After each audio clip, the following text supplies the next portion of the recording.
Back to IAS 12। अगर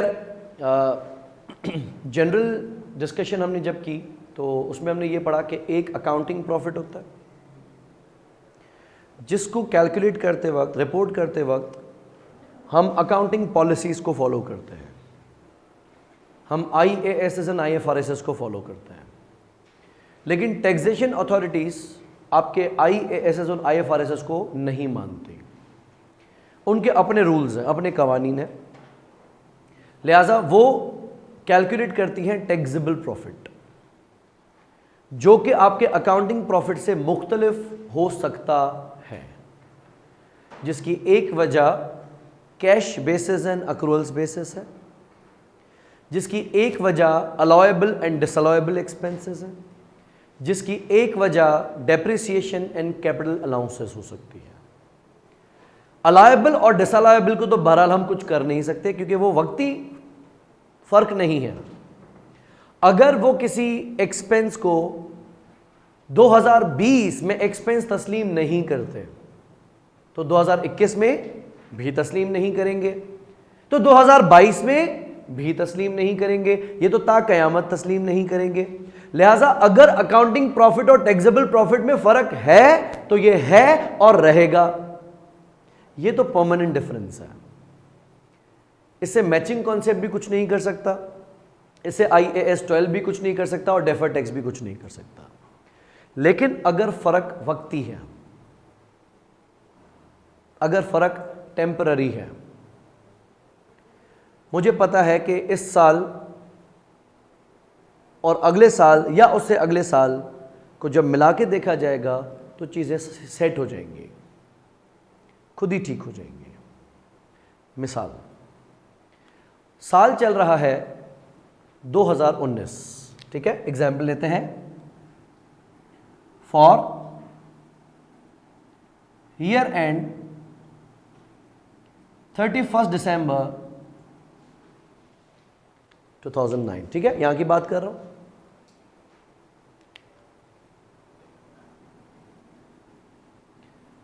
हमारी company ने rented out a property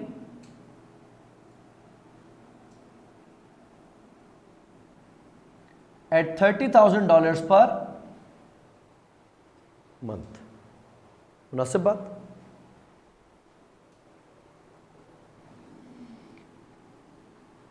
से rent agreement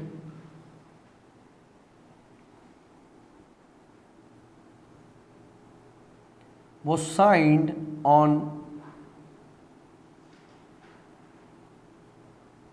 1st August 2019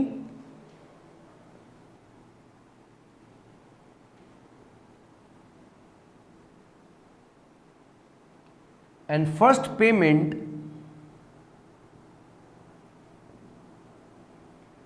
was received on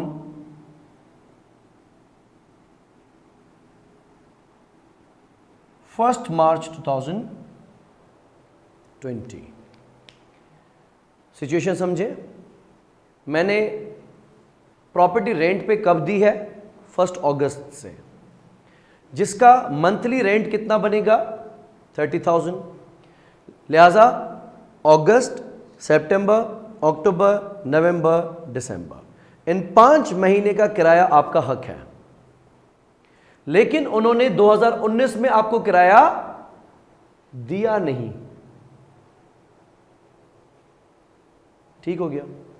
उन्होंने जाके मुझे किराया दिया अगले साल के तीसरे महीने की शुरुआत में, और लेट्स से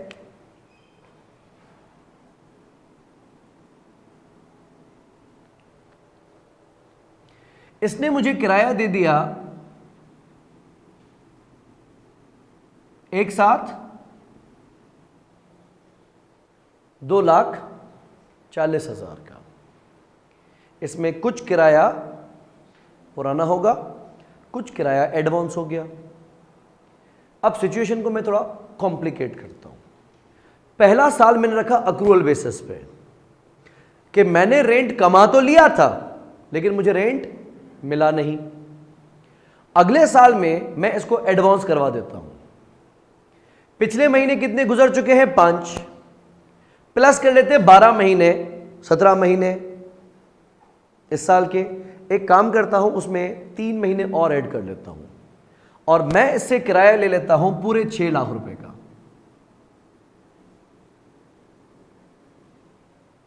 ये 6 लाख रुपए पिछले महीनों का है या आइंदा आने वाले महीनों का है? मिक्स है, मिक्स है, मिक्स है। जो पुराने 5 महीने गुजर चुके ये उनका तो है, फिर जो जनवरी फरवरी गुजर चुका उसका भी है, फिर जो मार्च से लेकर दिसंबर तक आने वाले महीने हैं ये उनका भी है, और जो अगले साल 3 महीने होंगे जैन फेब मार्च ये उनका भी है। ठीक है, बात यह है कि इस पे जो टैक्स है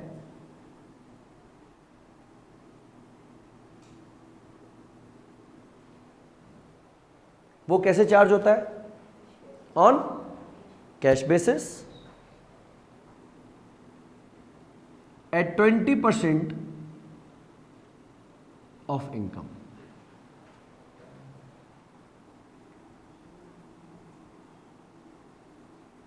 से agreement expired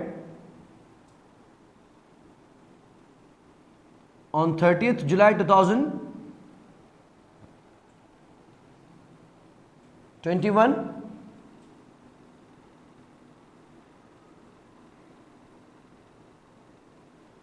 with complete remaining payment।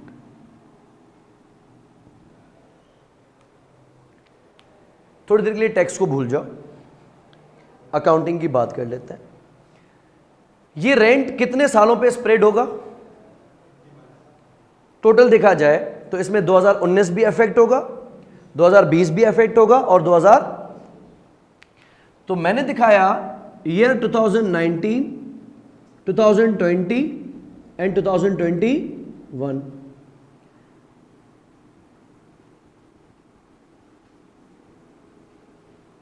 मान लेते हैं कि बाकी जितना भी प्रॉफिट है, जितना भी है, मैंने दिखाया ही नहीं, वो हमारा भी सेम है, टैक्स वालों का भी सेम है। नो डिस्क्रिमिनेशन या नो डिस्प्यूट्स। जबकि रेंटल इनकम हम कैसे मानेंगे? एक्रूअल बेसिस पे। फिर 2019 में आप रेंटल इनकम कितनी दिखाएंगे? 5 महीने की। हर महीने की कितनी है? तो 5 महीने की हो गई 1.5 लाख। मैंने 2019 में रेंटल इनकम दिखाई 1.5 लाख। अब इस बात से ठीक है? 2020 में कितने महीने किराए पे दी है मैंने प्रॉपर्टी? पूरा साल। हर महीने का कितना? तो 12 महीने का कितना?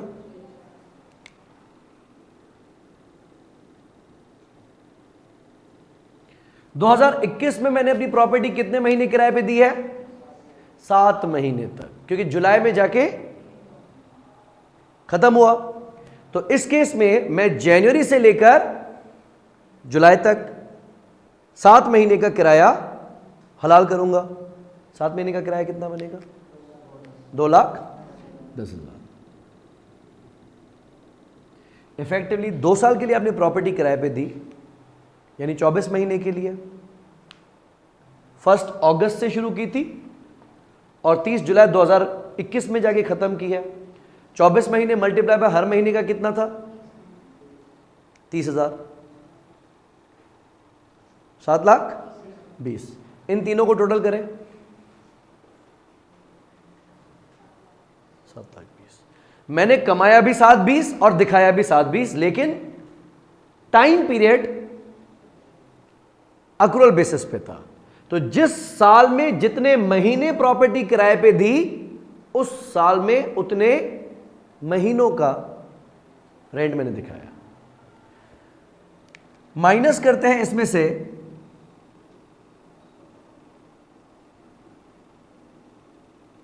Tax charge. टैक्स चार्ज में एक हम बनाते हैं प्रोविजन फॉर टैक्स। फर्क यह है कि टैक्सेशन अथॉरिटीज टैक्स कैसे चार्ज कर रही हैं, ऑन कैश बेसिस, यानी वो इनकम को इनकम तब मानेंगी जब आपको मिलेगा। 2019 में आपको कितना रेंट मिला है, 0, तो रेंटल इनकम पे टैक्स कितना भरेंगे,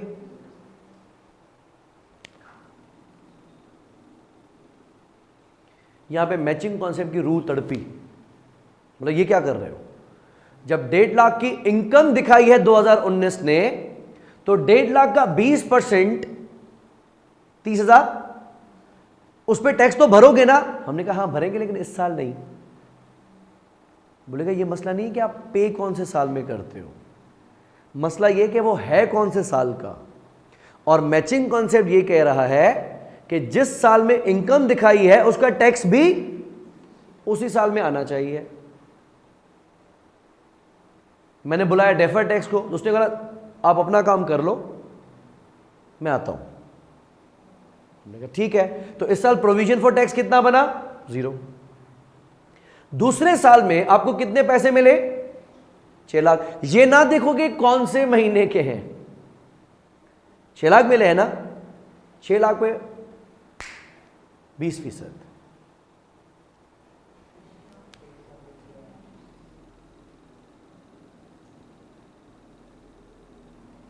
$1,20,000। और मैंने कहा कि हमारा रेंटल जो एग्रीमेंट है वो 30 जुलाई पे एक्सपायर हुआ, और जो बाकी पैसे बच गए थे वो इसने मुझे आके यहां पे दे दिए। 24 महीने का रेंटल एग्रीमेंट था ना, उसमें से 6 लाख कितने महीने का किराया है, 20 महीने का। सोचो 30,000 रुपये एक महीना है ना। यह एक आसान काम करते हैं, 24 मल्टीप्लाई बाय 30,000, 720। 720 में से 6 लाख तो मैं आपको पहले दे चुका था, बाकी कितने रह गए, 1,20। ये मैंने आपको कब दिए हैं, 30 जुलाई पे। सो ये पेमेंट बनी 1,20,000 की। तो किराएदार ने कहा कि भाई सब क्लियर है, कोई नाराजगी तो नहीं है, कोई बात बुरी लगी हो तो माफ कर देना, चलता हूं, दुआ में याद रखना। चला गया,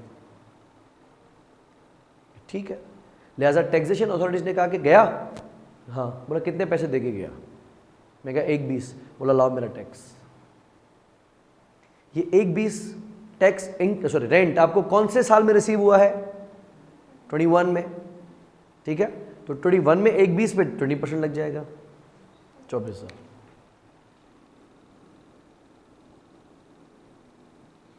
अब बात बिल्कुल सादी सी है, सिंपल सी है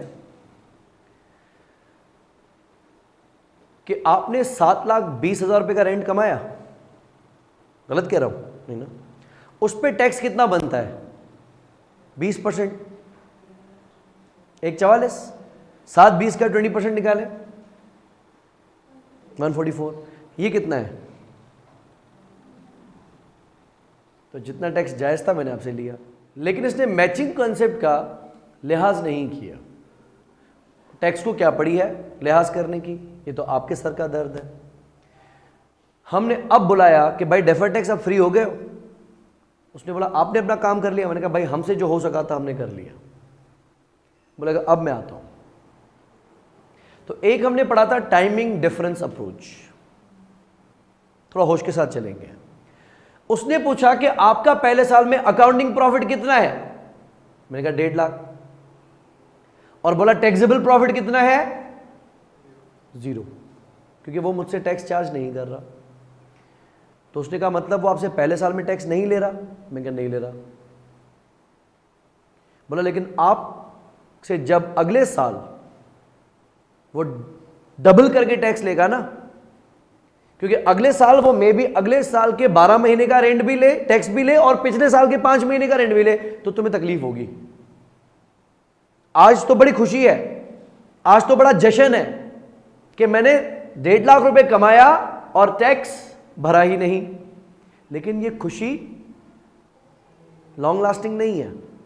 अगले साल जब आप 17 महीने का टैक्स भर रहे होंगे तो आपको दुख होगा, क्योंकि आप रेंट तो 12 महीने का कमाएंगे। मैं कहा डेफर्ड टैक्स भाई, बात तो तुम सही कह रहे हो। तो उसने कहा अक्लमंद बनो, इस रेंट के ऊपर जो टैक्स बनता है ना, उसको अभी से तुम साइड कर लो।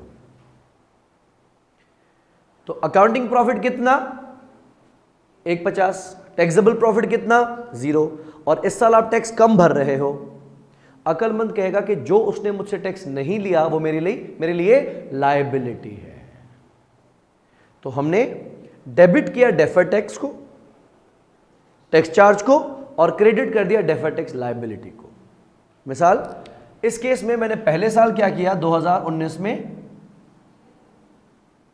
डेबिट कर दिया टैक्स चार्ज और क्रेडिट कर दिया डेफर्ड टैक्स लायबिलिटी। उसने कहा कि आपसे इस साल टैक्स नहीं लिया जा रहा, यह खुशी की बात है, लेकिन या तो पास्ट में आप ज्यादा टैक्स भर चुके हैं या तो फ्यूचर में आपको ज्यादा टैक्स भरना पड़ेगा। अगर पास्ट में मैं ज्यादा टैक्स भर चुका होता तो मेरे पास एसेट होता जिसको मैं रिवर्स करता, लेकिन मैंने कहा नहीं, पास्ट में कुछ हुआ ही नहीं। तो उसने कहा फिर ये यकीन मानो कि फ्यूचर में तुमसे इस पे टैक्स लिया जाएगा। कितना टैक्स लिया जाएगा? डिफरेंस कितना है अकाउंटिंग प्रॉफिट और टैक्सेबल प्रॉफिट में? 1.5 लाख का। और टैक्स कितना है? 20%। 30,000 का आपने खर्चा भी दिखा दिया और 30,000 की लायबिलिटी भी दिखा दी। नतीजा ये निकला कि प्रोविजन में तो 0 था, लेकिन डेफर्ड टैक्स की वजह से टैक्स चार्ज 30,000 क्या हुआ है? डेबिट हुआ है। मुनासिब? ये देखें क्या हुआ। मैंने अकाउंट बनाया डेफर्ड टैक्स का, तो डेफर्ड टैक्स लायबिलिटी क्रेडिट हुई है टैक्स चार्ज की वजह से। ये मैंने रखा टैक्स चार्ज की वजह से डेफर्ड टैक्स 30,000 से क्रेडिट हुआ। ये हो गया 2019, साल खत्म। मैंने दिखा दिया सीडी बैलेंस। 2019 के आखिर में आपने डेफर्ड टैक्स लायबिलिटी कितनी दिखानी है? 30,000। 2020 की शुरुआत में पहले ही आपके ऊपर कितनी लायबिलिटी है? 30। यहां तक ठीक है। अगला साल अकाउंटिंग प्रॉफिट कितना है? 360। और टैक्सेबल प्रॉफिट कितना है? 6 लाख। क्योंकि अब वो आपको उस पे टैक्स कर रहा है जितना आपने पैसे लिए हैं। अब के बाद आपका अकाउंटिंग प्रॉफिट ज्यादा है कि टैक्सेबल प्रॉफिट ज्यादा है? टैक्सेबल प्रॉफिट ज्यादा है। तो रो क्यों रहे हो? आप बोलेंगे टैक्स ज्यादा ले रहा है, तो बोलेगा कि फायदा पिछले साल में लिया तो नहीं था। मैंने कहा अरे हाँ, पिछले साल जो टैक्स नहीं भरा था। बोलेंगे लेकिन भाई साहब उससे भी ज्यादा है। अगर मुझसे 17 महीने का टैक्स लेता था ना तो भी मैं मान जाता, लेकिन वो 20 महीने का टैक्स ले रहा है। तो बोला 17 महीने को तो 0 कर दो, क्योंकि 5 पुराने 12 इस महीने के, बाकी जो 3 महीने एक्स्ट्रा ले रहा है, रोना नहीं, आइंदा आने वाले साल में इसका फायदा मिलेगा। ठीक है, मेरी बात समझना। अब के बाद 2020 में अकाउंटिंग प्रॉफिट कितना है? 360,000। जबकि टैक्स कितना, टैक्सेबल प्रॉफिट कितना है? 6 लाख। तो हम बोलेंगे यार तुम ज्यादा टैक्स नहीं ले रहे हो। हाँ बिल्कुल। कितना ज्यादा टैक्स ले रहा है? 240,000 के ऊपर। कितना टैक्स बनेगा? 48। लेकिन ये बनेगा आपका डेफर्ड टैक्स एसेट वैसे, क्योंकि आप टैक्स अब ओवर पे कर रहे हैं। अगर पास्ट में फायदा ले चुके हैं तो पहले लायबिलिटी रिवर्स होगी, और अगर फ्यूचर का फायदा भी ले रहे हैं या फ्यूचर का नुकसान भी हो रहा है तो ये एसेट बन जाएगा। ध्यान देना, पहले ही आपके पास कितनी लायबिलिटी है? 30। अब इसकी डबल एंट्री देखना, आपका क्रिएट हो रहा है डेफर्ड टैक्स एसेट, तो डेबिट करेंगे डेफर्ड टैक्स एसेट, लेकिन कहीं आपके पास पहले से लायबिलिटी तो नहीं बनी हुई? हमने कहा बनी हुई है, बोला पहले उसको खत्म करो। तो पहले हमने एसेट डेबिट करने की बजाय क्या किया? लायबिलिटी डेबिट की। लायबिलिटी कितनी है? 30,000, और बाकी डिफरेंस कितना है? 18,000। तो आपने कहा भाई ये तो मैंने मान लिया कि 30,000 का जो टैक्स है ये पिछले साल की इनकम के ऊपर है, मैं तो जब ही देने के लिए तैयार था, लेकिन इससे पूछते इसने मुझसे लिया ही नहीं। बहरहाल 12 महीने इस साल के और 5 महीने पिछले साल के, 17 महीने का जो इनकम टैक्स बनता है मैं देने के लिए तैयार हूं, लेकिन ये तो मुझसे 20 महीने का ले रहा है। तो मैंने कहा आप अभी दे दो, अगले महीने मैंने उसको कहा है कि अगले महीने तुमसे इस पे टैक्स नहीं लेगा। फेयर? तो आपने 30,000 तो पिछले पापों की सजा खत्म की, और 18,000 आपको और ज्यादा सजा दी गई। क्रेडिट कर दिया हमने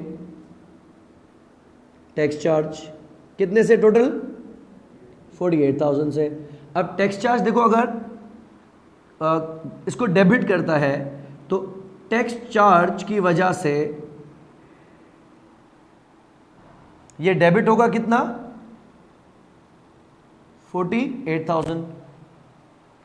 अब जो पीडीबी उस तरफ है, सीडीबी उसी तरफ हो जाएगा, क्योंकि डेबिट भारी है। एसेट का सीडी किस तरफ होता है? क्रेडिट साइड, उल्टे साइड पे होता है ना। तो हमने 18,000 सीडी बैलेंस में डाल दिया है। याद रहे ये आपका डीटीए बन गया। खुली लायबिलिटी थी, शुरू लायबिलिटी हुई थी, लेकिन लायबिलिटी भी खत्म हुई, उल्टा ओवर पे हो गया, एसेट बन गया। अब के बाद इसका ब्रॉट डाउन किस तरफ होगा? डेबिट पे। और डेबिट पे ओपन किसका होता है? एसेट का। ये लो बीडी बैलेंस। ये 18,000 एडवांस टैक्स है जो आप 2020 में ही चार्ज कर चुके हो। यस। तो 2021 में मैं आपको इन 3 महीने का टैक्स नहीं दूंगा, याद करना, वो मुझसे पहले ले चुके हो। तो उसने कहा मैंने उसको बोल दिया है, डेफर्ड टैक्स ने बोला मैंने बोल दिया है, तुम टेंशन नहीं लो। मैंने कहा चलो आगे चलते हैं। अब देखें 2021 में क्या होता है। 2021 में अकाउंटिंग प्रॉफिट कितना है? 210, जबकि टैक्सेबल प्रॉफिट कितना है? 120, क्योंकि आपको पैसे तो इतने मिले हैं।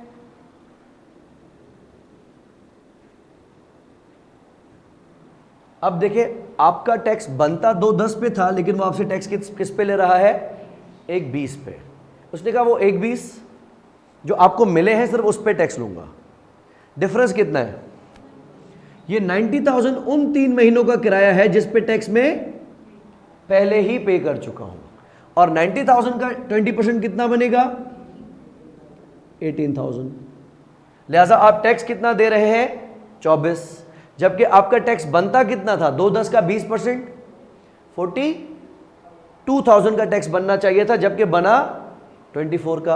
अब हम क्या करेंगे? इसको फिर डेफर्ड टैक्स लायबिलिटी की तरफ लेके जाएंगे या फिर रिवर्सल ऑफ एसेट करेंगे। इसकी डबल एंट्री क्या होगी? डेबिट टैक्स चार्ज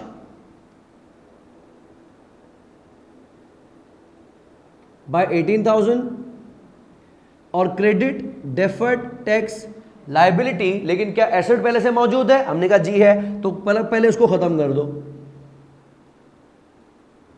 तो हमने टैक्स चार्ज की वजह से डीटीए को क्रेडिट कर दिया।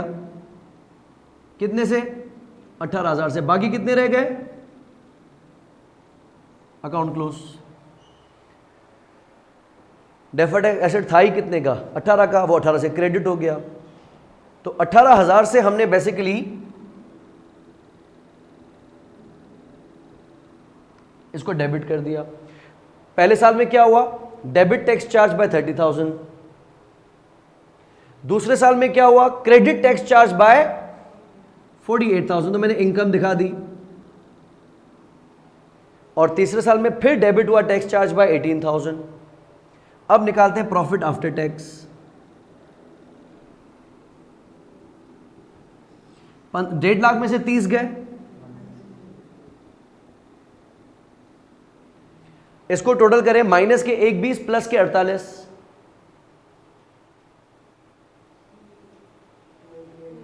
288,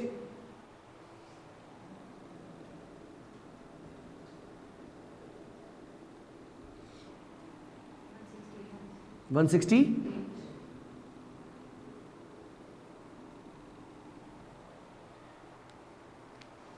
अगर आपने कमाए 1.5 लाख थे, उसमें से टैक्स कितना कटना था? 20, बाकी आफ्टर टैक्स कितना बचना था? 80। 1.5 लाख का 80% निकाले, इंसाफ हो गया।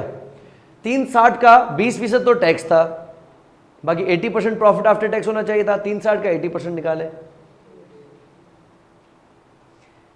210 का 20% तो टैक्स था, बाकी 80% प्रॉफिट आफ्टर टैक्स बचना चाहिए था। तो डेफर्ड टैक्स मतलब फजूल में टेंशन ले रहा था, मैंने कहा ना मैं बैठा हूं। अब ना हमें अपने कॉन्सेप्ट्स को चेंज करना पड़ा, ना हमें टैक्स अथॉरिटी के रूल्स को चेंज करना पड़ा, हमने रास्ता निकाला बीच का। और डेफर्ड टैक्स नाम का कोई टैक्स दुनिया में नहीं एग्जिस्ट करता।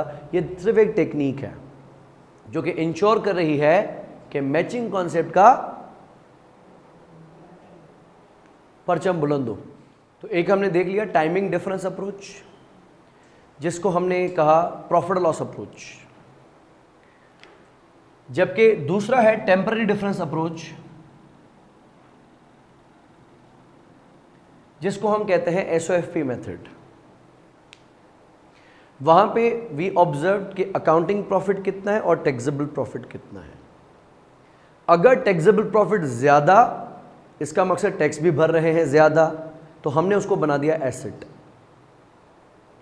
अगर टैक्सेबल प्रॉफिट कम, इसका मकसद टैक्स भी भर रहे हैं कम, लेकिन हमने उसको बना दिया अपनी लायबिलिटी। भाई हम किसी का रखते नहीं हैं। अगर ओवरचार्ज कर लिया तो मैं मानूंगा कि मैंने एडवांस में दे दिया, फ्यूचर में वापस लूंगा, ये मेरा एसेट है, जिसकी वजह से फ्यूचर में मैं कम टैक्स भरूंगा क्योंकि अभी ज्यादा भर चुका हूं। और अगर इस साल मैंने टैक्स भरा कम, तो मैं किसी का रखता नहीं हूं, अगले साल मैं आपको टैक्स बढ़ा के दूंगा, लिहाजा ये मेरी लायबिलिटी है। यहां तक तो हमें चीजें आगे समझ। अब है difference between carrying amount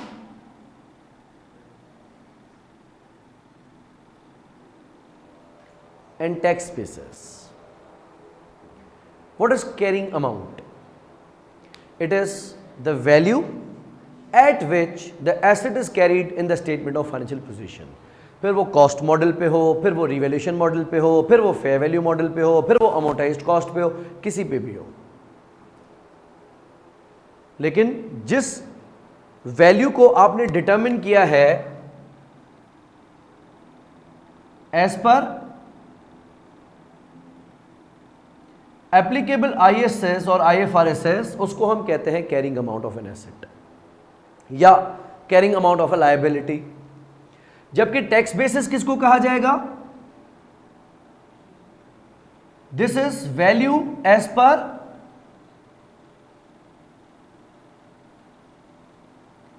tax rules से। एक वर्ड हम पढ़ते हैं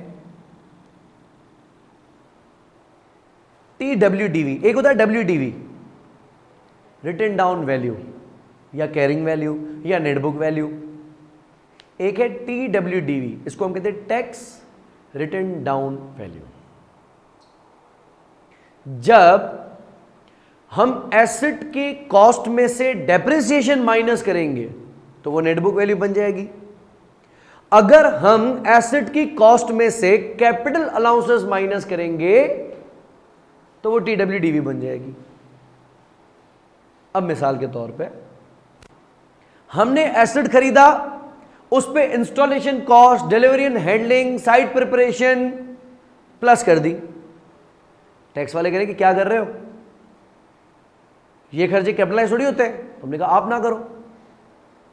तो हम उन खर्चों को कैपिटल एक्सपेंडिचर मान रहे हैं और वो उसको रेवेन्यू एक्सपेंडिचर मान रहे हैं। हमारी दोनों की वैल्यू में फर्क आ जाएगा।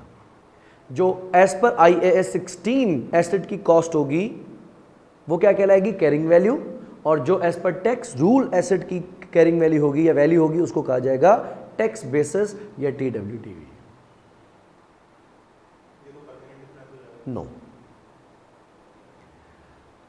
अगर आप एसेट को 50 लाख का खरीदते हैं और वो भी उसको 50 लाख का मानते हैं, ऊपर से site preparation, delivery handling, non refundable taxes, अनाप शनाप डाल के आपने 10 लाख रुपए ऊपर से उड़ा दिए। आपने एसेट को दिखाया 60 लाख और उसने एसेट को दिखाया 50 लाख। आप एसेट को डेप्रिशिएट 60 लाख के हिसाब से करेंगे और वो एसेट को डेप्रिशिएट 50 लाख के हिसाब से करेंगे। 5-7 साल के बाद हम दोनों जीरो पे खड़े होंगे। जब एसेट खत्म हो जाएगा तो मेरे लिए भी जीरो हो जाएगा, उसके लिए भी जीरो हो जाएगा। अल्टीमेटली जब आप उसको सेल करोगे तो बैलेंसिंग अलाउंस या बैलेंसिंग चार्ज दे देंगे। मरा हुआ एसेट बैलेंस शीट में पड़ा तो नहीं रहेगा। अगर एक एसेट डेड है तो आप उसको स्क्रैप कर दोगे, बिलाखिर तो करोगे। तो उस पे हमने पढ़ा था कि मिलता है या तो बैलेंसिंग अलाउंस या तो बैलेंसिंग चार्ज। जब एसेट डिस्पोज ऑफ हो जाएगा तो यहां भी जीरो हो जाएगा, वहां भी जीरो हो जाएगा। अच्छा, और ये टैक्स रूल ने कसम नहीं उठाई हुई कि हम RBM ही करेंगे। ये मैंने मिसाल दी थी। अगर वो भी स्ट्रेट लाइन करे, आप भी स्ट्रेट लाइन करे, तो मेरा टॉपिक पढ़ाने का मकसद ही खत्म हो जाएगा, क्योंकि दोनों एक ही बात कर रहे हैं। तो मैं बात कर रहा हूं डिफरेंसेस पे जहां मेरे टॉपिक की हैसियत है। सो RBM टैक्स रूल्स में हमेशा फॉलो किया जाएगा, ऐसा कोई कसम नहीं खाई। बात समझ में आ गई? अच्छा, अगर मैं पहले बात कर रहा हूं एसेट्स के ऊपर।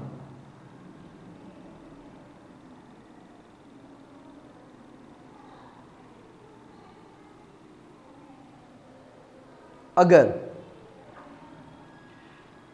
एसेट की कैरिंग वैल्यू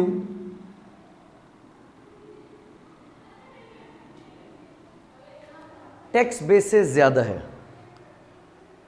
इसकी लॉजिक समझ लेते हैं। पहली लॉजिक, मैंने 50 लाख रुपए का एसेट खरीदा और 10 लाख रुपए के फर्दर उस पर खर्चे किए, necessary cost to bring the asset into its working condition. तो IAS 16 ने कहा कि ये तमाम खर्चे एसेट की कॉस्ट में प्लस कर दो।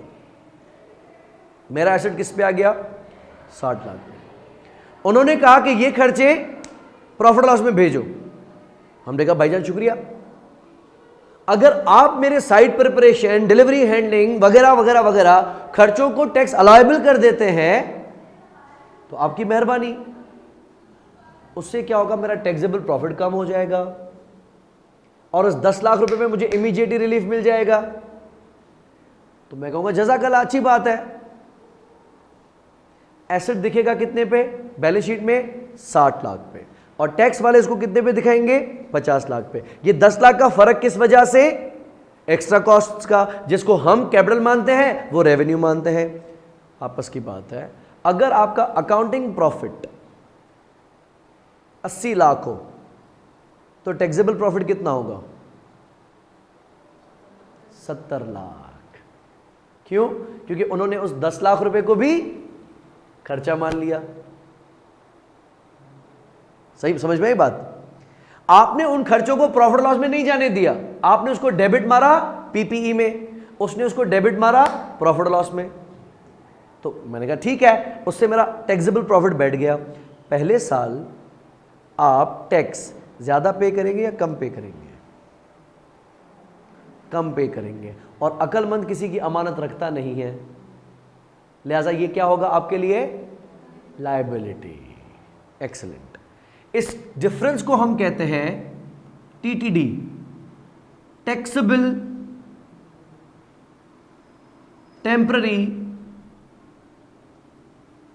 डिफरेंस। लफ्ज मैंने यूज किया टैक्सेबल। ये वो डिफरेंस है जिस पे फ्यूचर में टैक्स लगेगा। दूसरी बात समझ लेते हैं। 50-50 लाख पे मुत्तफिक है। एग्जाम्पल चेंज कर रहा हूं।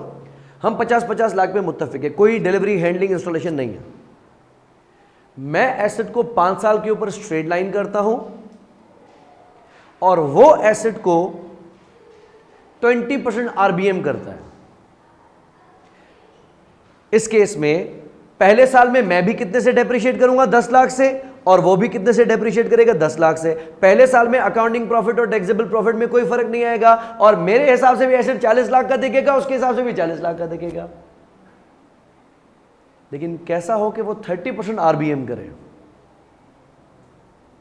मैं डेप्रिसिएशन दिखाऊंगा 10 लाख और मैं कहूंगा यार देखो आपसे ज्यादा नहीं लेंगे, आप एक काम करें मुझे ना 10 लाख रुपए के ऊपर रिलीफ दे दें। वो कहता है यार बादशाह के पास आए घास मांगने, जा तुझे 15 लाख रुपए का रिलीफ दिया, क्योंकि उसने 30% मारा। मैं कहा बादशाह सलामत, बड़ी मेहरबानी। इससे सोचो, बैकग्राउंड सोचो, अकाउंटिंग प्रॉफिट ज्यादा होगा कि टैक्सेबल प्रॉफिट ज्यादा होगा? अकाउंटिंग ज्यादा होगा, क्योंकि मैंने डेप्रिशिएट कितने से किया? 10 लाख से।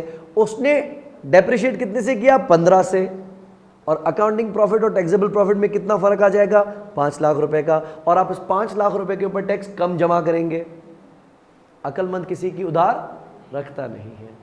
हमने कहा अभी आप ले लो, भले आप मुझे ज्यादा रिलीफ दे दो, लेकिन मुझे पता है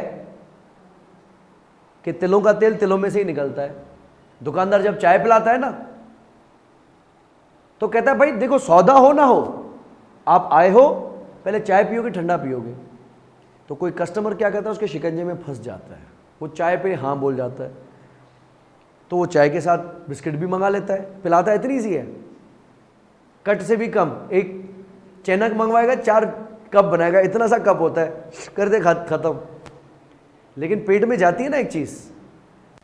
अब जब देखते हैं यार बराबर वाला दुकान भी देख के आऊँ तो कहीं ना कहीं वो चाय अंदर से तंग करती है कि यार पेट में गया हुआ है, बंदे ने चाय पिलाई है, ऐसा मुनासिब नहीं लगता। तो दुकानदार क्या कहता है कि भाई तिलों का तेल तिलों में से ही निकलता है, चाय के पैसे निकालूंगा इसी में से, कहीं और से नहीं। तो ये टैक्स वाले भी वापस लेंगे हम ही से टैक्स, कोई माफ नहीं कर रहे। क्या होगा कि जब मैं अगले साल में एसेट को 10 लाख से डेप्रिशिएट करूंगा दोबारा, जबकि वो 35 लाख का 30% मुझे देगा, 10,50,000, फिर फायदा। तीसरे साल में मैं फिर 10 लाख से डेप्रिशिएट करूंगा, लेकिन अब वो तेल निकालना शुरू करेगा, अब उसकी रफ्तार धीमी हो जाएगी, अब वो 24-50 के ऊपर 30% मारेगा। 7 फेयर। तो मैं कहूंगा यार मेरे हिसाब से तो डेप्रिसिएशन 10 लाख है, आप तो 7 लाख कुछ दे रहे हो। तो बोलेगा भूल गए पहले 2 साल। तो मैं भी कहूंगा आगे अपनी असलियत पे। अक्लमंद ने कहा कि मुझे पता था कि तुम्हारी असलियत यही है, तुम मुझे फायदा नहीं देने वाले थे, इसलिए मैंने तुम्हारी थैली निकाल के साइड पे कर ली थी। समझ में आ रही बात? अब क्या हो रहा है कि अगर एसेट की कैरिंग वैल्यू ज्यादा है और टैक्स बेस कम है, यानी आपको रिलीफ ज्यादा मिल चुका है, और यानी आपने टैक्स कम जमा किया हुआ है, यानी फ्यूचर में तेल निकलेगा, ज्यादा टैक्स भरना पड़ेगा। तो अक्लमंद ने आज ही इस डिफरेंस को क्या कहा? बोला ये टैक्सेबल है, और इसके ऊपर टैक्स रेट लगा के अक्लमंद ने अपनी डेफर्ड टैक्स लायबिलिटी बुक कर ली, शॉपर निकाल के साइड में कर ली कि इसका हिस्सा है, मुझे पता है ये वापस लेगा। कॉन्सेप्ट समझ में आ गया कि इसको टैक्सेबल क्यों कह रहे हैं। दूसरी मिसाल सीख लो। मैंने रेंट कमाया तो है लेकिन मिला नहीं, हाँ, तो मैं इसको क्या मानूंगा? Rent receivable. उसने कहा कि जब मिला नहीं तो मैं मानूंगा भी नहीं। अब आप कह रहे हो कि मेरे ऊपर 1.5 लाख रुपए का रेंट रिसीवेबल है, आपका एसेट है, और टैक्स वाले इसको कितना मान रहे हैं? 0, नहीं मान रहे, जिसकी वजह से एसेट रिसीवेबल की कैरिंग वैल्यू 1.5 लाख है और टैक्स बेसिस 0 है। इसका मकसद यह है कि टैक्स में फायदा खा के आए हो ना? हाँ यार, तो बोला निकाल, साइड करके रख दे, नहीं तो अगले साल रोगे। सेम की सिचुएशन हो रही है ना, लेकिन हम अब आ रहे हैं कैरिंग वैल्यू पे। इसकी खास वजह एक ये होती है कि ये फॉर द ईयर नहीं होता,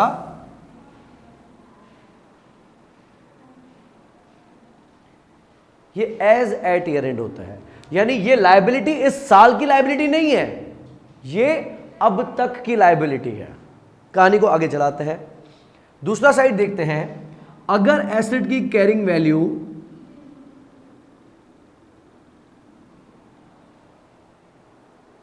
टैक्स बेस से कम है, ठीक है, टैक्स बेस से कम है, इसका मकसद डेप्रिसिएशन ज्यादा और कैपिटल अलाउंस कम है। आपने जितने खर्चे के ऊपर रिलीफ डिमांड किया उतने खर्चे पे रिलीफ मिला नहीं, सैड फेस। क्यों उदास बैठे हो सर्दियों की शामों में? तो मैं कह रहा हूं टैक्स चोरी कर गया मेरा। मेरी डेप्रिसिएशन थी 10 लाख रुपए की, इसने मुझे 7.5 लाख रुपए का अलाउंस दिया है।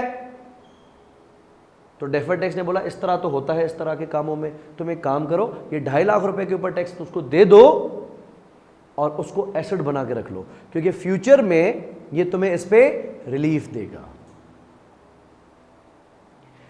और इसको हमने नाम दिया डिडक्टेबल टेम्पररी डिफरेंस। तो एक वर्ड हमने पढ़ा कौन सा?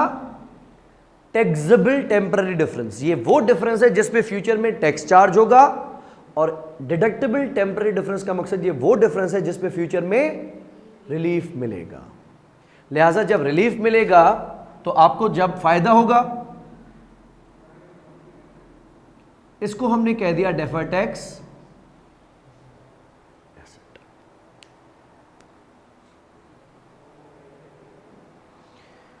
मिसाल के तौर पे 50 लाख का एसेट है, मैंने भी माना उसने भी माना, लेकिन मैंने एसेट खरीदा था साल खत्म होने से 3 महीने पहले। लेकिन एक होती है प्रोपोर्शनेट पॉलिसी, हम फॉलो करते हैं a full year's depreciation is charge in the year of purchase and none in the year of disposal. Accounting को कौन मना करता है? अगर आप ऐसा करते हो तो कर लो। मैंने 3 महीने में ही पूरे 10 लाख रुपए की डेप्रिसिएशन चार्ज कर ली, लेकिन उन्होंने स्ट्रेट लाइन पे ही सही, लेकिन 3 महीने की डेप्रिसिएशन अलाउ की। बोला कि हुए 3 महीने हैं, तो मैंने कहा कोई मसला नहीं है, दोनों रुकेंगे जाके एक ही जगह पे, दोनों रुकेंगे जाके एक ही जगह पे। थोड़ा रफ्तार का फर्क हो सकता है, कभी तुम तेज भागोगे कभी मैं तेज भागूंगा, लेकिन रुकेंगे दोनों एक ही जगह पे। अब उसने मुझे रिलीफ दिया 3 महीने का 10 लाख का, 3 महीने का रिलीफ बना 2.5 लाख। सही कह रहा हूं? तो मेरे हिसाब से एसेट की कैरिंग वैल्यू है 40 लाख और टैक्स बेसिस कितनी है? 47,50,000। मैंने फरियाद की थी कि 10 लाख रुपए के ऊपर रिलीफ दिया जाए जनाबे वाला। उसने कहा सबर, जज्बाती होने की जरूरत नहीं है, अभी हुए ही 3 महीने हैं, तो मैं आपको 2.5 लाख का रिलीफ अभी दे देता हूं, बाकी बाद में। तो आखिरी साल में ये 7.5 लाख रुपए का रिलीफ देगा और मैं ईयर ऑफ डिस्पोजल में कोई डेप्रिसिएशन चार्ज नहीं करूंगा। ऐसा ही होगा ना, रुकेंगे तो एक ही जगह पे, लेकिन ये वक्त का फर्क आ गया, जिसकी वजह से आप टैक्स ज्यादा पे कर रहे हैं क्योंकि रिलीफ कम मिल रहा है। लेकिन सबसे पहले तो आपने घबराना नहीं है, और ये रिलीफ आपको फ्यूचर में जाके मिलेगा। इस वजह से हमने इसको नाम दिया डिडक्टेबल टेम्पररी डिफरेंस और बना दिया डेफर्ड टैक्स एसेट। लेकिन याद रखिएगा कि ये डेफर्ड टैक्स एसेट हो या लायबिलिटी हो, ये दोनों क्या होंगे? ये एज एट है, ये फॉर द ईयर नहीं है। थोड़ा समझा देता हूं। मेरी इससे पहली वाली मिसाल पे आ जाते हैं। हम 5 साल के ऊपर एसेट को स्ट्रेट लाइन डेप्रिशिएट करते हैं और वो 30% आरबीएम करता है। मुनासिब बात? पहला साल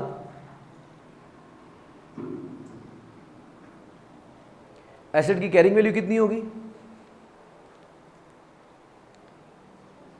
50 लाख का एसेट है, 5 साल की लाइफ है, स्ट्रेट लाइन। मेरे हिसाब से एसेट की कैरिंग वैल्यू होगी 40 लाख और वो मुझे अलाउ कर रहा है 30% आरबीएम। तो उसने 50 लाख रुपए के ऊपर कितनी डेप्रिसिएशन अलाउ कर दी होगी? 15 लाख। यानी उसके हिसाब से एसेट की टीबी कितनी है?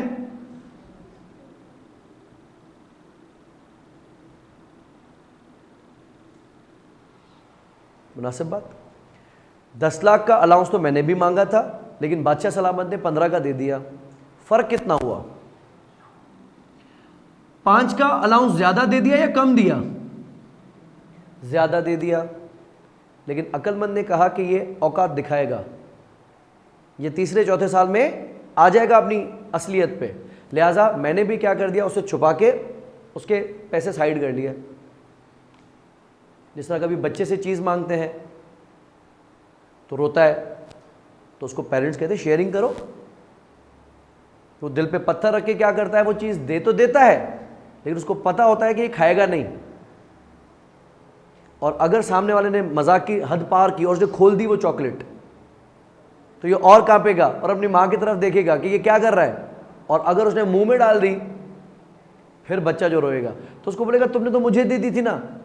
लेकिन बड़ा अक्लमंद होता है, वो खाता नहीं है, वो उसकी चॉकलेट छुपा देता है। वो जब रोना शुरू करता है, बोला ये पकड़ अपनी चॉकलेट, मैंने खाई नहीं है। मैं तो अक्लमंद हूं, वो तो बच्चा है। तो मैंने ये चॉकलेट खाई नहीं है, उसने मुझे ये 5 लाख रुपए दे तो दिए, लेकिन मैंने साइड में करके रख लिया कि इसके रखो, ये देखना रोएगा, फिर आएगा अपनी असलियत पे। तो 5 लाख पे अगर मिसाल के तौर पे टैक्स रेट 30% है, तो यानी मैंने 1.5 लाख रुपए का टैक्स अंडर पे किया होगा। और अक्लमंद ने क्या कर दिया, 1.5 लाख रुपए की डिटेल दिखा दी।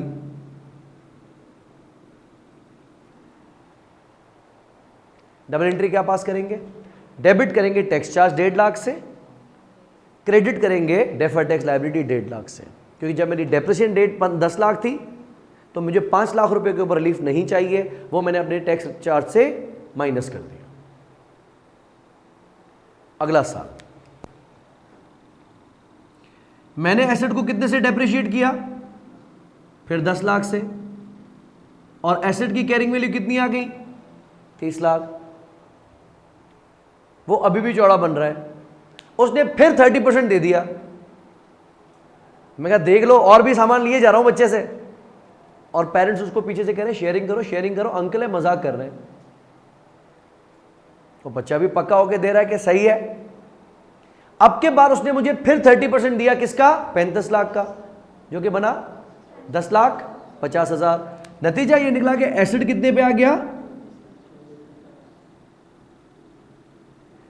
और ये डिफरेंस बढ़ के कितने पे चला गया?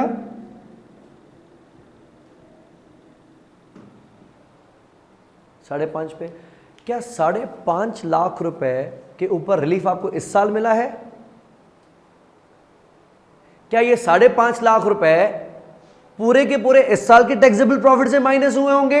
नहीं, इस साल आपके अकाउंटिंग प्रॉफिट और टैक्सेबल प्रॉफिट में फर्क कितना होगा? सिर्फ 50 का। क्योंकि 10 लाख तो डेप्रिशिएट आपने पे किया था और मैंने 10-50 दिया, सिर्फ 50 का ही तो फायदा दिया है। लेकिन आप तो दिखा रहे हो कि मैंने 5.5 लाख का फायदा दिया है। तो मैंने कहा कि हाँ जानी, ये अब तक का फायदा है, ये इस साल का फायदा नहीं है, ये अब तक का फायदा है, जिसमें 5 लाख रुपए पुराने हैं और 50,000 रुपए इस साल वाले।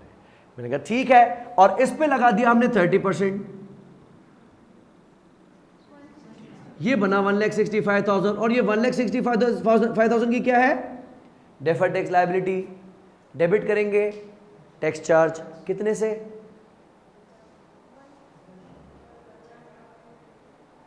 50,000 के 30% से,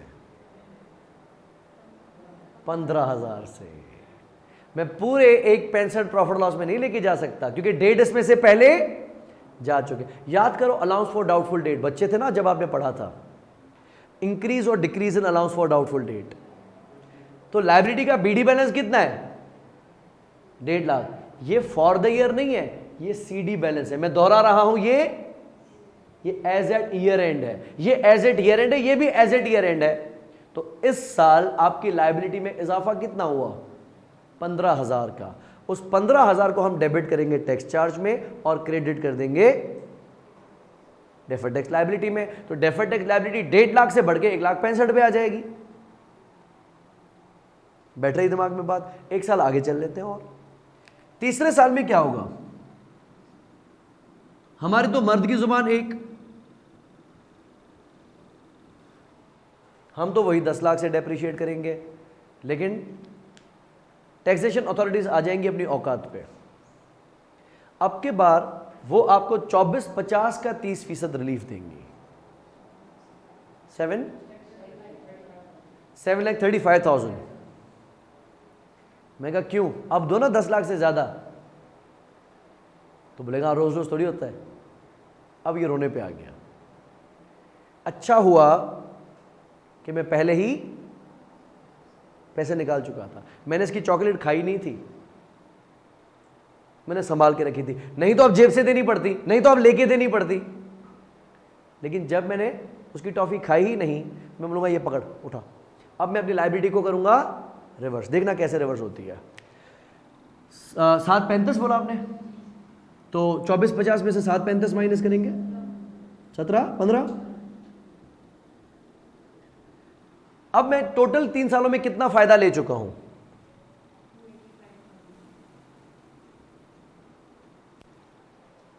ठीक है। कुछ छालिया और चिप्सें वापस कर दी। मैंने पहले 2 सालों में कितना फायदा लिया था, 5.5 लाख का। अब मेरा फायदा कम हो गया। अभी भी उसको सारा सामान वापस नहीं किया। उसको बोला अच्छा चॉकलेट तो खा सकता हूं ना, बोला हाँ हाँ आप खा लें भले, लेकिन मुझे पता है कि ये बच्चा रोएगा, खाऊंगा मैं नहीं। मैंने इसका 30% निकाला, 85,000 है। अभी भी मेरी लायबिलिटी ही है, ये अभी भी मेरी लायबिलिटी ही, क्योंकि अभी भी उसकी चीजें मेरे पास पड़ी हैं। उल्टा अब मैंने अपनी चीजें उसको नहीं निकाल के दे दी। याद आ रही है बात। हूं अभी भी मैं फायदे में, लेकिन पहले ज्यादा लायबिलिटी थी, अब मेरी लायबिलिटी कम हुई। अब आप क्या करेंगे, डिफरेंस कितना है दोनों में,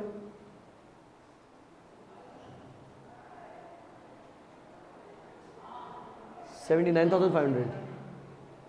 आप 79,500 से लायबिलिटी को कम कर देंगे। लायबिलिटी को कम करने के लिए क्या करना पड़ता है, डेबिट। आप डेबिट करेंगे डेफर्ड टैक्स लायबिलिटी और क्रेडिट कर देंगे टैक्स चार्ज। एक साल और आगे चल लेते हैं। चौथे साल में क्या होगा,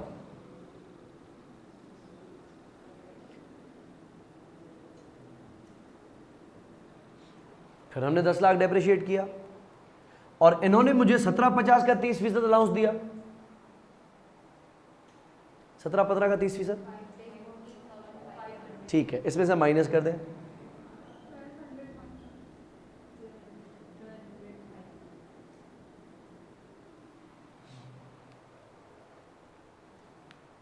कहानी घूम तो नहीं गई।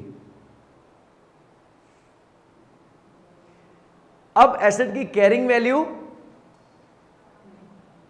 और टैक्स बेस ज्यादा हो गई। मैंने कहा तुमने तो दुश्मनी कर ली उस्ताद। देख लेते हैं। पहले साल में उसने आपको डेप्रेशन कितनी अलाउ की, 15 लाख। लिखो 15 लाख कैलकुलेटर पे, प्लस दूसरे साल में उसने आपको कितनी डेप्रेशन अलाउ की, 10,50,000। तीसरे साल में उसने आपको अलाउ किया 735 प्लस अभी कितना किया 5 लाख कुछ, कितना बताया था आपने मुझे? 17-15 का 30% प्रकाश, 17-15 का 30%, 5 प्लस कर दो 5,14,500, 37 लाख। ये वो फायदा है जो उसने मुझे टैक्स में से अलाउ कर दिया है, और मैं तलबगार 40 लाख का, क्योंकि मैं तो 10 करके 40 लाख डेप्रिशिएट कर चुका हूं। तो मैं कहा आप तो बहुत ही स्लो हो गए, मैं तो तुमसे भी आगे बढ़ गया। 40 लाख और उसमें डिफरेंस कितना है?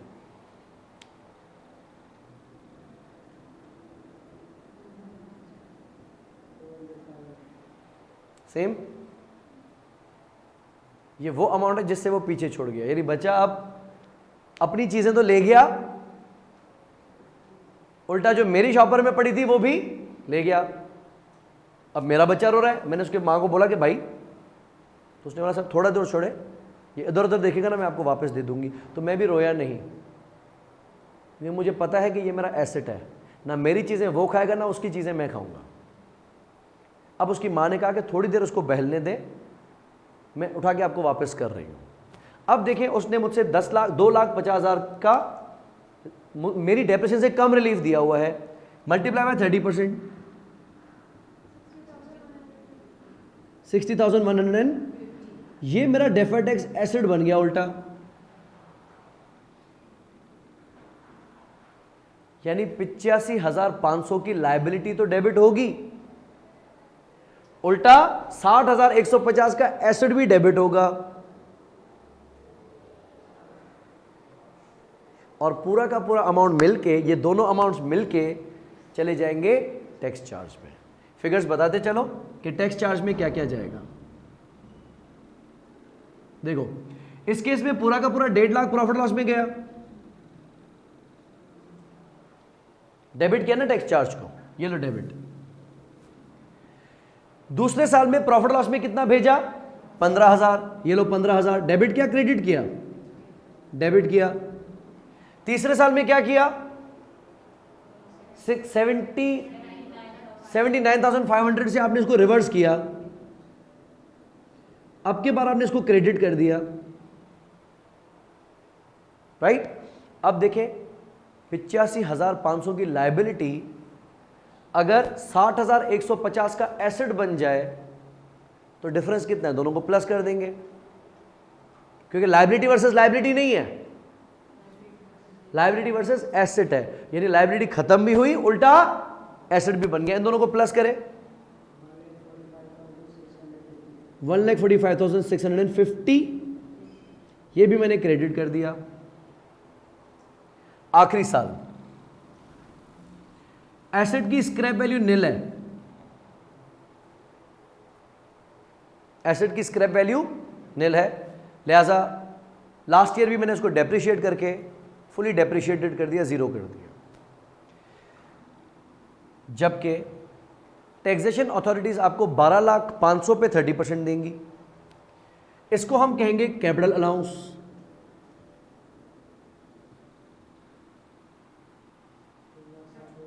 वापस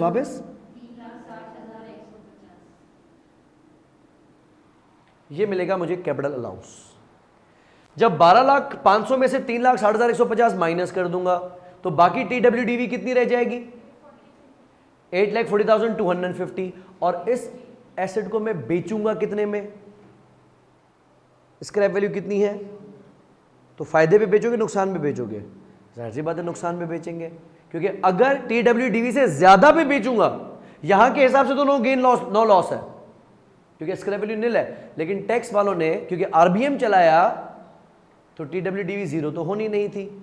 लेकिन अगर 8,40,350 वाला एसेट जीरो में बेच दिया जाए तो इसको हम कहेंगे बैलेंसिंग अलाउंस। 8,40,350, इन दोनों को टोटल करोगे तो इसी के बराबर बैठेगा।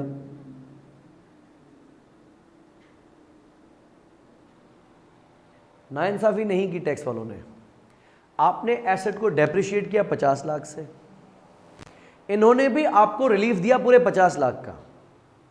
अब अगर आप 15 लाख, 10 लाख 50,000, 7 लाख 35,000, 5 लाख कुछ और ये प्लस करोगे तो आपकी भी 50 लाख का बैलेंस बराबर हो जाएगा। यानी आपकी डेप्रिसिएशन और टैक्स के अलाउंसेस दोनों अब बराबर हो गए। तो मैंने कहा रुकना तो एक ही जगह पे था। अब के बाद आपके एसेट की कैरिंग वैल्यू कितनी? 0। टैक्स बेस कितनी? 0। दोनों में डिफरेंस कितना? 0। और 0 का 30% कितना? 0। तो आपका जो डेफर्ड टैक्स एसेट था, अब उसकी मां आपको ये टॉफी चॉकलेट वापस कर रही है। बीडी बैलेंस एसेट का है 60,150 और सीडी बैलेंस हो गया 0।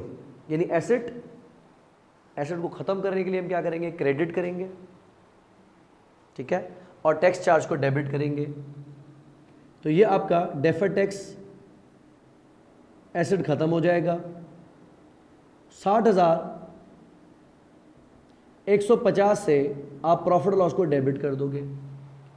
अब इसको देखें, 1.5 लाख से डेबिट हुआ प्लस 1 से डेबिट हुआ माइनस 79,500 से क्रेडिट हुआ माइनस 145,650 से क्रेडिट हुआ प्लस 60,150 से डेबिट हुआ, हो गया 0।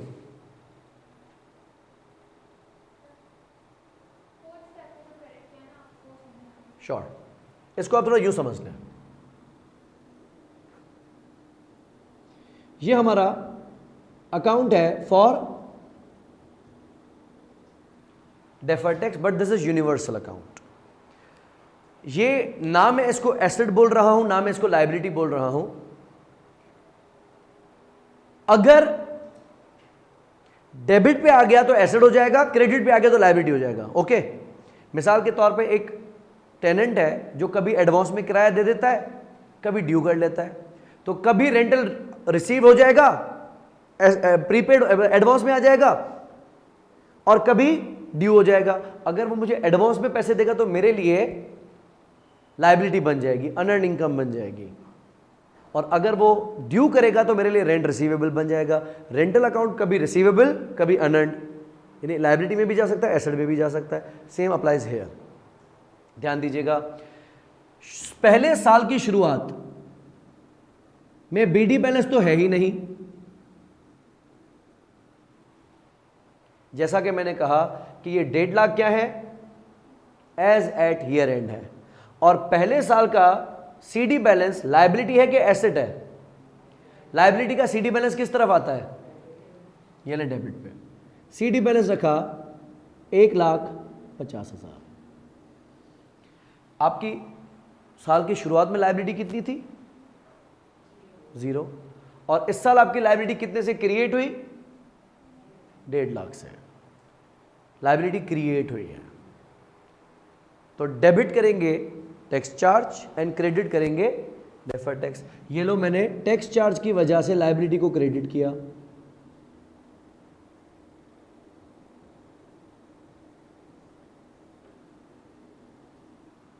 मुनासिब बात।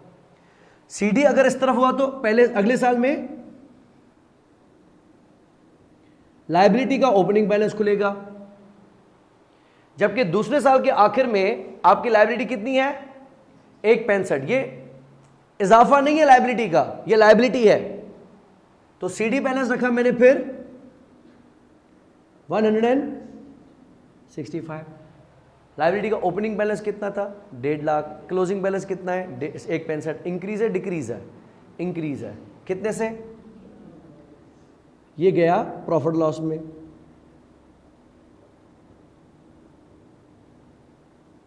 ठीक है, ज्यादा फॉर्मल नहीं हो रहा मैं। तीसरा साल लायबिलिटी ब्रॉट डाउन हुई, कितनी? 165। और सीडी बैलेंस में भी क्या है? लायबिलिटी है। सीडी बैलेंस मैंने रखा लायबिलिटी का 85,500। अब लायबिलिटी साल की शुरुआत में थी 1.65 और क्लोजिंग है 85,500, डिफरेंस कितना है?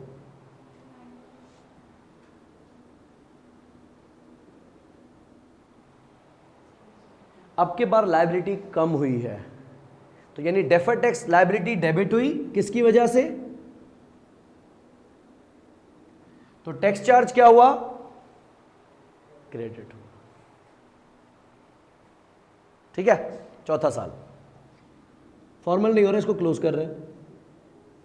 लायबिलिटी का बीडी बैलेंस कितना खुलेगा? 85,500। अब देखिए काया पलट गई। अब हमारा सीडी बैलेंस क्या आ गया?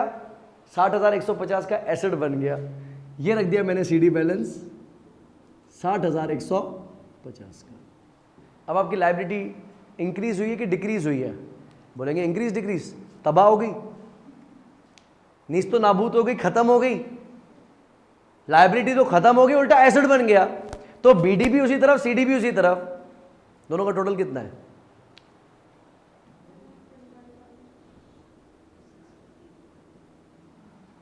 1,45,650।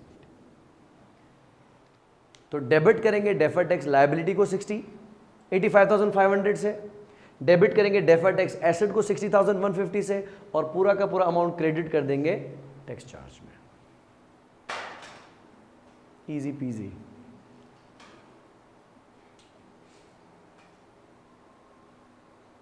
ये इतना कॉम्प्लिकेटेड एफआर में नहीं है, आई रिपीट, लेकिन कॉन्सेप्ट्स बन जाए तो क्या बुराई है। मिसाल के तौर पे यही सेम एग्जाम्पल हम कंटिन्यू करते हैं, और सिर्फ प्रूव करने के लिए मैंने ये अज्यूम किया है कि कंपनी का 500 सालों का प्रॉफिट $8 मिलियन है, and this is what profit before tax. अब इसमें से हम माइनस क्या करेंगे? अब इसमें से हम माइनस करेंगे टैक्स चार्ज। टैक्स चार्ज में एक अमाउंट क्या बनेगा? प्रोविजन फॉर टैक्स, जिसको मैंने लिख दिया करंट टैक्स, ठीक है। और दूसरा आएगा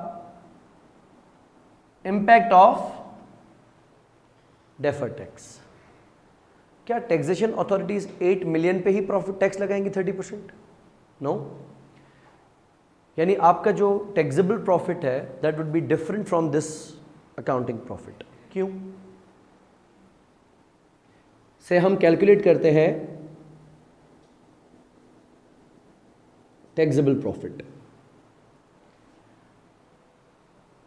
ऐसी क्या चीज है जो आप मानते हो वो नहीं मानते? In this scenario it is differences of depreciations. आपने एसेट को कितने से डेप्रिशिएट किया है? 1 मिलियन से, जबकि वो एसेट को डेप्रिशिएट आरबीएम पे कर रहे हैं। पहले साल आपने जब ये 8 मिलियन कैलकुलेट किए होंगे तो इसमें से आपने डेप्रिसिएशन कितनी माइनस की हुई होगी? 10 लाख। मैं उसको एड बैक कर लेता हूं।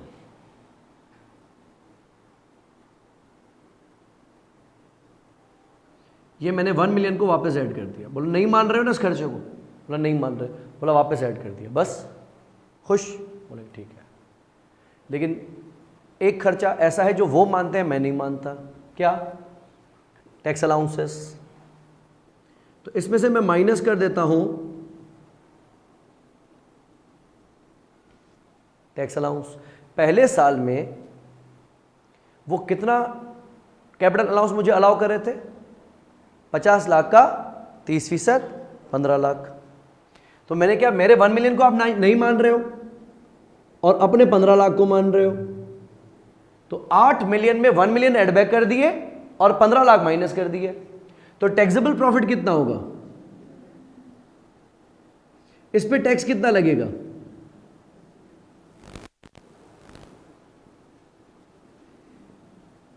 %30।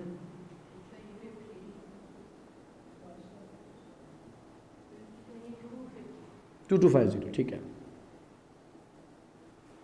तो मैंने प्रोविजन फॉर टैक्स दिखा दिया 22,50,000। दूसरा साल आपने एसेट को डेप्रिशिएट किया कितने से? वही 10 लाख।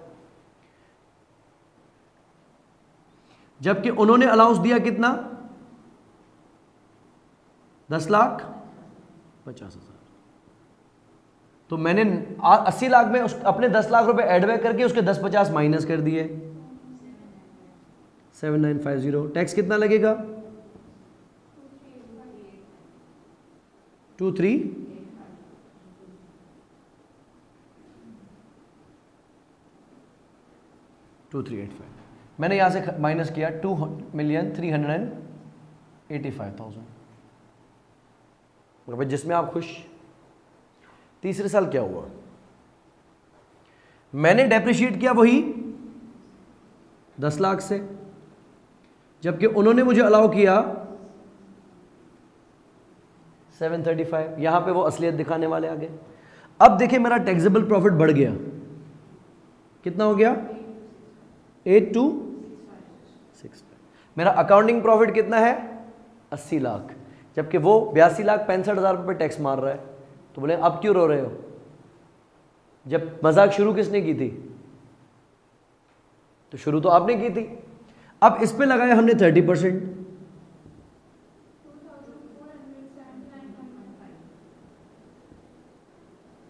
अब की बार हमारा टैक्स बना 24 लाख करीबन 80,000। चौथा साल आपने डेप्रिशिएट किया 1 मिलियन से, उन्होंने अलाउंस दिया 5 लाख कुछ था ना, 514.5 ऐसा। फिर पिछले साल के मुकाबले में और कम कर दिया, और अब के बाद मेरा टैक्सेबल प्रॉफिट फिर 80 लाख से ऊपर चला गया, 84, और टैक्स भी इस पे लगेगा 25।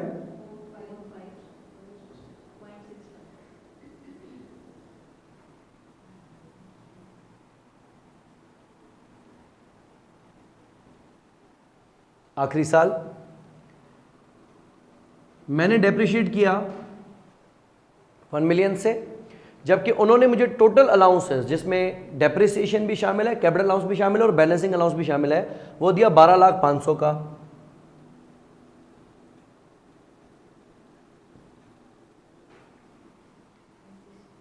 फिर मुझे फायदा हो गया कितना, 35 कैसे, हाँ 7,799.5,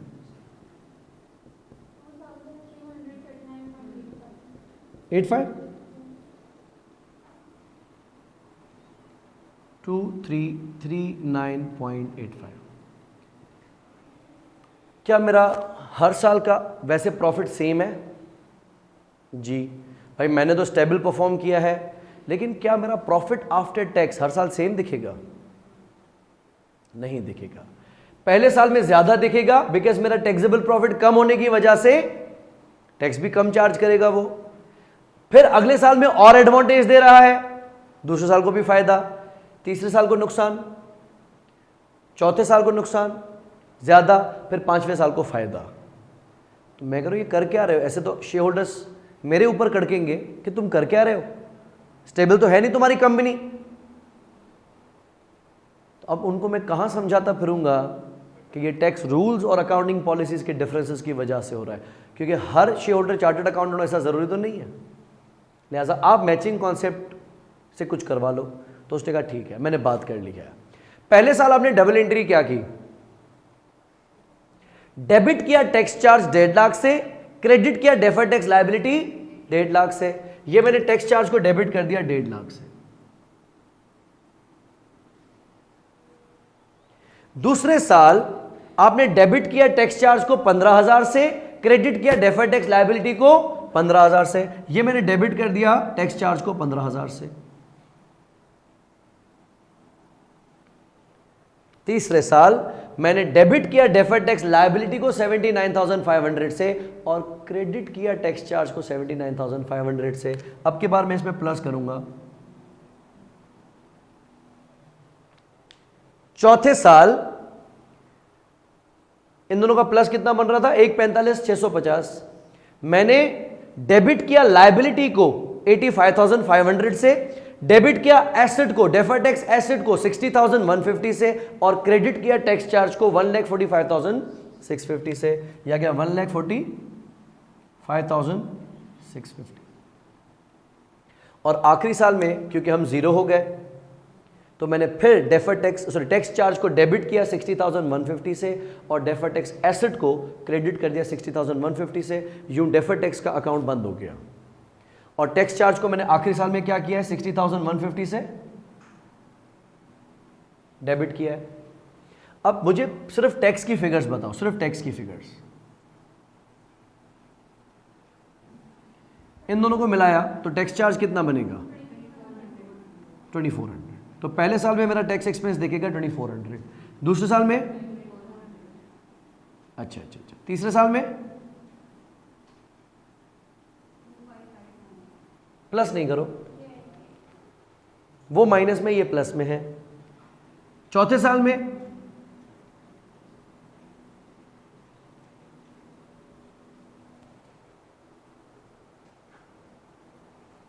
ये क्या चमत्कार हो गया। और अब अगर हम प्रॉफिट आफ्टर टैक्स कैलकुलेट करें तो 8 मिलियन में से 2400 माइनस करेंगे,